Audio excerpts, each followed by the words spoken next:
So joining him now is to make sense of all of this is our analyst, Obani Akinwale. Obani, good morning. Nice to see you. Good morning, my player. Right. Now, security issues. We recall that about a week or a little over a week ago when the Jangebe abduction happened, there was a statement from the president that was going to be the last. And Nigerians believed, some were skeptical, but we said, let's give the president, he has given an order and he has made a promise. Let us give him the benefit of the doubt. And just less than 2 weeks, a fortnight down the line, we have abductions again almost in the same area or region. What do you make of this? When the president told us it would be last, he didn't say it's the last in the country. I believe he was saying it's the last in Jangebe. So the president is not telling us that, except the handlers of the press release are not truthful to what the intent of the letter is. For me, how do you man a country of about 923,000 square kilometers, and you have, in 2020 budget, for instance, you have the budget for Nigerian Immigration Service about 56 billion, if I'm correct. Then you have Nigeria Immigration servicing their aircraft with about 78 million.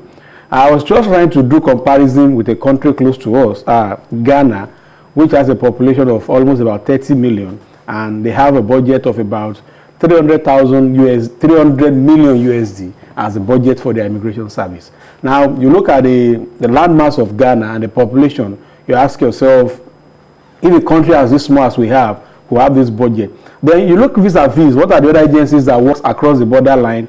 For example, the border guard patrol, the Nigeria Custom and Excise, and also as applicable in other countries. Nigerian Immigration Service still have some of their staff as basic salary as about between 36,000 as a basic salary, and you have people in Nigerian Custom Services that even the controller, assistant controller, takes a basic annual salary of about 2.5 million. And these are people that you expected to ensure that people do what is normal. So you ask, it is just like every sphere in Nigeria.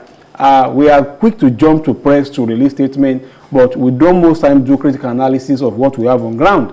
What is the total number of personnel for Nigerian Immigration Service? What's the total number of personnel for Nigerian Civil Defense? What's the total number of Nigerian Police?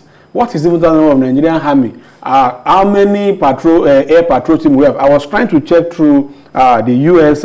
Immigration Service, and I saw the number of aircraft, the number of ISR, the number of gunboats, the number of ships that they use to patrol the The entire budget of Nigeria is equivalent to the budget of the border patrol of the United States. Then you look at a country like United Kingdom that has a population of about 60 million. What are the number of personnel that are guiding the area? Then you look at what we have in Nigeria. Then again, in other developed or developing countries, people are beginning to look at the deployment of technology. We recall during President Jonathan's tenure, President Yar'Adua to be precise, and taking over President Jonathan, it was claimed that about $470 million was paid to, I think, ZT or thereabout for CCTV, even for the major cities. As we speak today, we don't even have the C, talk less of the TV. So you find out that it's unfortunate that this government find themselves where they are, but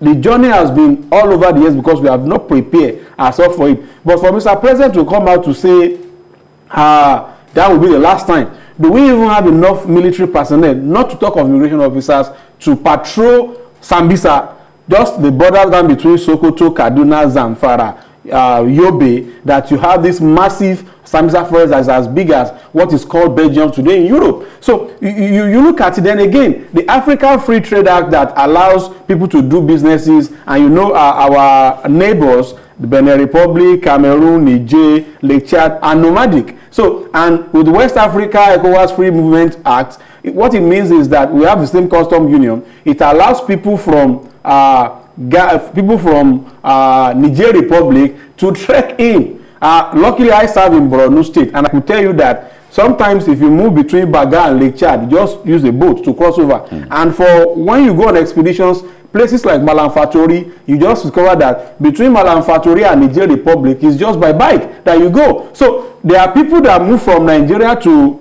Malam Fatori to Borno to Niger, and there are people that move from Lake Chad through Baga into Nigeria. And you ask yourself, where are the immigration officers? But originally, even if we have an arrangement like that, if you're traveling, you're supposed to have a paper. The moment you're crossing the border to the other side, as much as you are a member of the African region where you won't be stopped, but there should be something to identify you to say, okay, I am a Nigerian crossing over to do business in Niger Republic, or I am a Beninois crossing over to Nigeria to do business or to do whatever. Isn't that what's supposed to be? Exactly the choice of word said what is supposed to be. But the reality on ground is that you recollect when they said the border was shut down in Nigeria. The border was purportedly shut down in highbrow areas like Lagos, like Ogun, where people are seen moving cars and moving through known routes. Nigeria has over 1,000 routes into the country.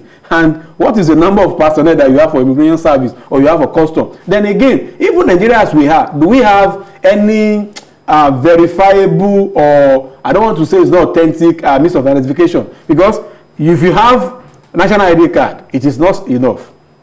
You go for international passport, it is not enough. You go for voter's card, it is not enough.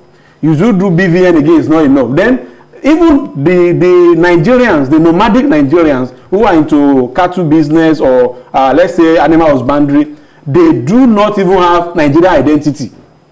In most, like you said, what we are supposed to have is that at child birth, you're supposed to have the details of who is giving birth to what and what's giving birth. So, like they do social security number in developed world. So you'll be able to track who is born and what's population. But in our case, do we even have record of those that were born even in Lagos? Talk less of people that are born in other part of the country. Well, I guess the authorities are trying. That's why the NIN is being brought on board, and some of those things to unify the data. Police will say you should go and do the document to register your car, do MCR or something. Passport office will do passport. You have a whole lot of things in this country that makes it look as if we are not serious.